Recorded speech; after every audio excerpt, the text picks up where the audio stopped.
Si predstavljate, da vas več kot polovica ogabnih, bolanih, nagražnih starcev in bogatih starcev iz tujine in stark zalezuje tukaj po Sloveniji, po avtobusih, po vlakih in tako naprej, po restavracijah, po barih, kjerkoli, samo zato, da ocenijo, ali je vredno plačati vnaprej za vaše organe in jih rezervirati.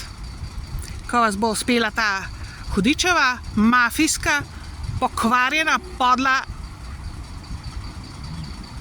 brez besed država Slovenija spraviti v grob. A si predstavljate to? Ker jaz vam povem, nisi treba predstavljati, ker to je dejstvo. Zame je. In vidim tudi za nekatere druge zdrave ljudi, ženske in moške, fante, od mladostnikov naprej.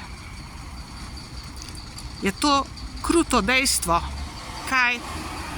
Zakaj jih ti starci, ogabni, bogati, podli, nagražni, smrdljivi zalezujejo? Zakaj nas?